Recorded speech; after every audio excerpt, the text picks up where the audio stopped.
भुसावळ शहरामध्ये मागील काही एका महिन्यामध्ये रेल्वेमधून भंगार चोरी होणं, तसेच दीपनगरमधून कोळसा चोरी होणं अशा पद्धतीचे गुन्हे वारंवार होत होते आणि त्याच्यामधून इतरही काही मर्डरचे किंवा इतर काही बॉडी ऑफेन्स होत होते.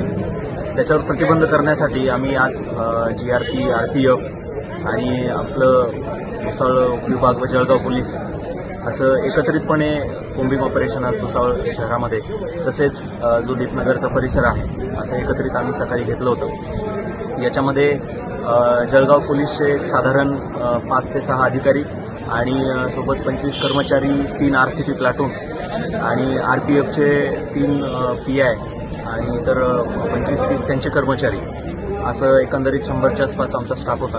आम्ही एकत्र कोम्बिंग ऑपरेशन पहाटे 4:30-5 वाजल्यापासून घेतलं होतं. या कोम्बिंग ऑपरेशनमध्ये आम्हाला मोठं यश मिळालं आहे.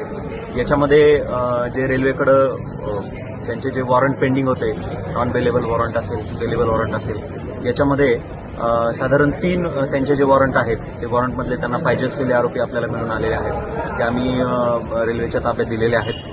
त्याचबरोबर बाजारपेठ पोलीस स्टेशनला एक 324चा गुन्हा दाखल होता. त्याच्यामध्ये एक आरोपी आपल्याला पाहिजे होता. त्याच्या घराची झडती घेतली असता त्याच्याकडं एक कोयता मिळून आलेला आहे. त्याच्यावर पण मग आरमॅटनुसार गुन्हा दाखल करण्याची प्रोसिजर सुरू आहे. आणि दीपनगरच्या एरियामध्ये एक मोठं यश आपल्याला मिळालेलं आहे.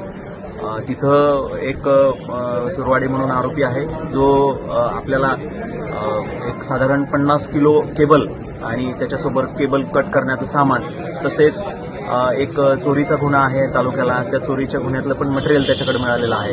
त्याच्यामुळे त्याच्यावर महाराष्ट्र पोलीस ॲक्ट 124 प्रमाणे आणि जो चोरीचा गुन्हा आहे त्याच्याप्रमाणे आम्ही पुढील कारवाई त्याच्यावरही करतो आहे. या एकंदरीत संपूर्ण ऑपरेशनमध्ये आपल्याला 100च्या आसपास आरोपी असे होते जे आम्ही झिरोईंग केलं होतं, जे आपल्याला पाहिजे होते, ज्यांच्याकडे आपण चौकशी करणार होतो. 100पैकी साधारण 60 ते 70 आरोपींच्या घरांची आम्ही कसून तपासणी केलेली आहे. त्याच्यामध्ये भुसावळ शहरामधले काही भंगारवाले पण आहेत, 3-4 ज्यांच्यावरती आम्हाला संशय होता.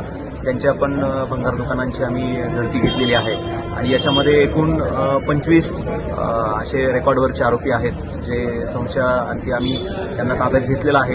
त्यांची इतर चौकशी करतोय. त्यांच्याकडून आम्ही क्रिमिनल डोजियर फॉर्म भरून घेतोय, जेणेकरून RPF, GRP आणि भुसावळ उपविभागातले इतर जे पोलीस स्टेशन आहेत आपले, यांच्यामध्ये आरोपींची माहिती जी आदानप्रदान होईल, आरोपी कोण आहेत काय याची आमच्या कर्मचाऱ्यांना ओळख होईल, जेणेकरून भविष्यामध्ये अशा प्रकारचे गुन्हे परत घडणार नाहीत.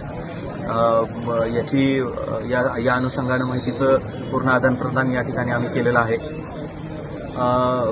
हे जे कॉम्बिंग ऑपरेशन घेतलं याच्यामध्ये आपल्या जळगाव जिल्ह्याचे पोलीस अधीक्षक आदरणीय श्रीकांत दिवरे सर, अपर पोलीस अधीक्षक संदीप गावित सर, त्याचबरोबर आपले रेल्वे RPFचे जे कमांडंट आहेत चित्रेश जोशी सर, यांचं मार्गदर्शन आम्हाला मिळालं. आणि त्यांच्या मार्गदर्शनाखाली आम्ही स्वतः, त्याचप्रमाणे रेल्वेचे इकडचे यांचे असिस्टंट कमांडंट सर्व, माझे PI सर्व आणि यांचे PI असे एकत्रित हे ऑपरेशन आम्ही राबवलं होतं. आणि या ऑपरेशनमध्ये आम्हाला मोठं यश मिळालेलं आहे.